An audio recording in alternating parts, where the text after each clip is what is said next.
ক্ষিপ্ততে তিনটি হাদিস জাস্ট আমি শিহাব ভাইকে বলবো যে আমাদের ৮ টাকা তারাবি ওমর বিন খাত্তাব যে মানে চালু করেছিল, ওমর যে আদেশ ছিল এবং ওমরের জামানায় যে ১১ রাকাত তারাবি পড়া হতো। আমি এখানে জাস্ট ৩ টে হাদিস আমি নিয়ে এসেছি। জাস্ট এটা আরবি ইবারত সহ ৩ টা এক ঝলক পড়ে রেফারেন্স গুলো বলে দেওয়ার জন্য। জি, শিহাব ভাই। আচ্ছা, এখানে বলা হচ্ছে আমার ওমর ইবনুল খাত্তাব উবাই ইবনে কাবিন ওয়া তামিম আদ-দারি আন ইয়াকুমা লিন-নাসি বি 11 রাকাতান। এটা হচ্ছে মুয়াত্তা মালিক, হাদিস নম্বর 249, বাইহাকি সুনানুল কুবরাতে আছে 4687, মিশকাতুল মাসাবিহতে 1302, 1302, এবং শরহ সুন্নাহ 990 নম্বর হাদিস। জি, জি, জি। এটা সংক্ষিপ্ত করে তাফসীর করে দিলে একটু ভালো হয়। এই হাদিস থেকে আমরা কি শিক্ষা নিলাম আরকি। এখানে স্পষ্ট বোঝা যাচ্ছে যে ওমর রাদিয়াল্লাহু আনহু তামিম তামিম দারিকে তিনি 11 রাকাতের হুকুম দিয়েছেন। এবং আমি যদি আরেকটু অ্যাড করি, এখানে একটু দেখাই। এখানে সুবুকি রহিমাহুল্লাহর একটা কল, তিনি বলতেছেন ওয়ালাকিন ফিল মুয়াত্তা। সুবুকি রহিমাহুল্লাহ কিন্তু 20 রাকাতের প্রবক্তা ওনার মাযহাব অনুযায়ী। সেখানে তিনি বলতেছেন ওয়ালাকিন ফিল মুয়াত্তা, মুয়াত্তাতে আছে ওয়া ফি মুসান্নাফি সাঈদ ইবনে মানসুর বিসানাদিন ফি গায়াতি সিহহা আন সাঈব ইবনে ইয়াজিদ 11 রাকাতান। কিন্তু সনদের দিক থেকে সবচেয়ে মজবুত এবং অত্যন্ত সহি একটা হাদিস হচ্ছে মুয়াত্তা মালিক এবং সাঈদ ইবনে মানসুরের যে কিতাব, ওখানে যে বর্ণনাটা, অর্থাৎ এই যে 11 রাকাতের বর্ণনা ওমর রাদিয়াল্লাহু আনহুর, এটাকে উনি গায়াতুস সিহহা বলছেন। একবারে সহির একবারে উচ্চ পর্যায়ের সহি। জি, জি, জি, জি, জি। জি, ধন্যবাদ ভাইজান। আচ্ছা, দ্বিতীয় আরেকটা হাদিস নিয়ে এসেছি। ওমর রাদিয়াল্লাহু তাআলা আনহু ৮ টাকা তারাবি আদেশ দিয়েছেন। এর আগেও দিলাম যে ওমর বিন খাত্তাব রাদিয়াল্লাহু তাআলা আনহু উবাই বিন কাব আর তামিম আদ-দারিকে ৮ টাকার আদেশ দিয়েছেন। এটা মুয়াত্তা মালিক। আর যাদের কাছে মুয়াত্তা মালিক দেখবেন ইসলামিক ফাউন্ডেশন থেকে আছে, প্রথম খন্ড ১৭১ পৃষ্ঠা খুলবে রিয়াদ নাম্বার ৪।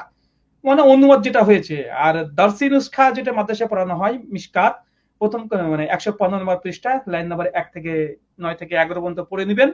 আর হাদিস নাম্বার ১৩০২, এটা হচ্ছে মূল মিসকাত আল মাসাবি বা মিসকাতের সারা অনুযায়ী। আর যদি বাংলা দেখতে চান, আধুনিক প্রশ্নের যে মিসকাত বের করেছে ১২২৮ নম্বরে খুঁজে নেবেন, পেয়ে যাবেন। মানে আপনাকে বাঙালি যারা আছেন অন্তত একবার নিজের চোখে দেখেন হুজুর কি খাওয়াচ্ছে আপনাকে, সেটা দেখে নিন। চলুন আরো একটি হাদিস যে ওমর বিন খাত্তাব আদেশ দিয়েছেন ২০ রাকাতের নয় ৮ টাকাতে। তার আরো একটি প্রমাণ মুসনাদ ইবনে আবি শাইবা ৭৬৭০ নম্বর হাদিস। জি, শিহাব ভাই। এখানে বলা হচ্ছে যে আন্না উমার জামা আন-নাস, ওমর রাদিয়াল্লাহু আনহু লোকদেরকে একত্র করছেন আলা উবাই উবাই ইবনে কাব রাদিয়াল্লাহু আনহুর পিছনে, ওয়া তামিমিন এবং তামিম আদ-দারি রাদিয়াল্লাহু আনহুর পিছনে।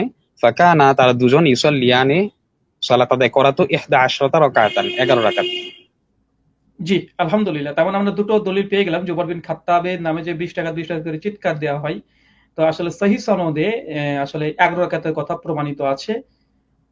আমরা দুটো দলিল, আরেকটা দলিল দেখাবো। এটা হচ্ছে ওমর বিন খাত্তাবের জামানায়। ওমরের জামানায় কত রাকাত পড়া হতো? ২০ রাকাত নয়, ১১ রাকাত। এরও দলিল সহিহ সনদে প্রমাণিত আছে। জি, শিহাব ভাই। এই বর্ণনাটার কথাই সুবুকি রাহিমাহুল্লাহ বলছিলেন যে ফি গায়াতি সিহহাতি, চরম পর্যায়ের সহিহ।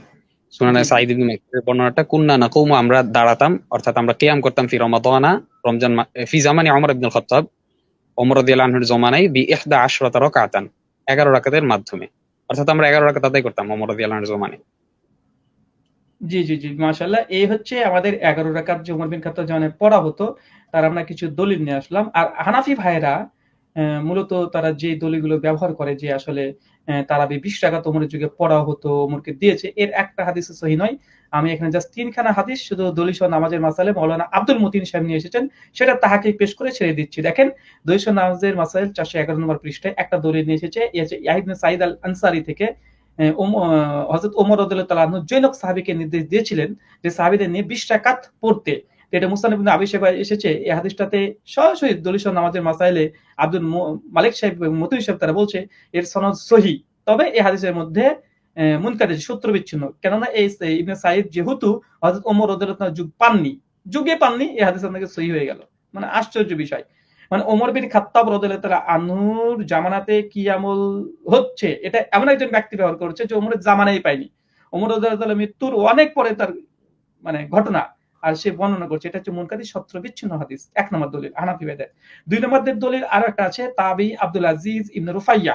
তিনি হাদিস বর্ণনা করছে, এটা মুসনাদ ইবনে আবি শাইবা ৭৭-৬৬ নম্বর হাদিস। এখানে তিনি বলছেন যে ওমর রাদিয়াল্লাহু তাআলা জামানাতে ২০ টাকা তারাবি এবং ৩ টাকা বেতের পড়তেন। তো এটা তাহাকিক কি?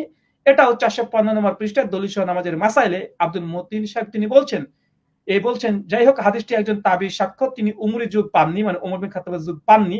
একে মুহাদ্দিসগণ মুনকাতি ও বা মুরসাল বলে থাকে। মানে এই হাদিসটা মুনকাতি, মানে ইরসালের কারণে এই হাদিসটা যায়িফ, মুরসাল। 3 নম্বর দলিল আরেকটা দিয়ে থাকে তাবি ইয়াজিদ বিন রুমান থেকে, এটা মুয়াত্তা মালিকের হাদিস। এখানে ইয়াজিদ বিন রুমান বলছে যে ওমর বিন খাত্তাবের যুগে টোটাল 23 রাকাত নামাজ পড়া হতো। এই হাদিসটা নিয়ে আসার পরে দলিল সহ নামাজের মাসাইল 416 নম্বর পৃষ্ঠাতে মাওলানা আব্দুল মালিক মতিন সাহেব তিনি বলছেন, এটিও একজন তাবি সাক্ষ্য, মুহাদ্দিসদের পরিভাষায় এটিকে মুনকাতি বা মুরসাল বলা হয়, কারণ ইয়াজিদ ইবনে রুমান হযরত ওমরের যুগ পাননি। তার মানে আমরা বুঝলাম যে হানাফি ভাইয়েরা মূলত যে দলিলগুলো ব্যবহার করে, আরো অনেক দলিল আছে, নাই তা নয়, তবে মাশহুর এই দলিল একটা তারা ব্যবহার করে যে ওমর বিন খাত্তাবের জামানাতে লোকেরা 20 টাকার তারাবি পড়তো, ওমর বিন খাত্তাব 20 টাকার তারাবির আদেশ দিয়েছে, এই যে কথা বলে। এই 3টে হাদিস দেখালাম, 3টে হাদিসই ইনকাতি, মানে সনদ বিচ্ছিন্ন আছে, ইরসাল ঘটেছে, বিচ্ছিন্ন সনদ। অতএব এই হাদিসগুলো থেকে দলিল নিয়ে মুয়াত্তা মালিকের মতো মজবুত হাদিসকে খণ্ডন করা, এটা ছাগলের শিং দিয়ে পাহাড়কে ধসিয়ে দেওয়ার মতো একটা কাজ করা হচ্ছে। তো সবাই দর্শক মন্ডলী, যাই হোক আমাদের আজকে আলোচনায় এতটুকু ছিল। আপনারা পড়াশোনা করেন, কিতাব পড়াশোনা করেন, শুধু বক্তৃতা শুনলে হবে না, পড়াশোনা করেন, ঘাটাঘাটি করেন, উভয় পক্ষের কথা শুনেন, ইনশাল্লাহ সমাধান আপনারা অচিরে পেয়ে যাবেন। যাই হোক আমরা আজকে মতো আলোচনা এখানে শেষ করছি।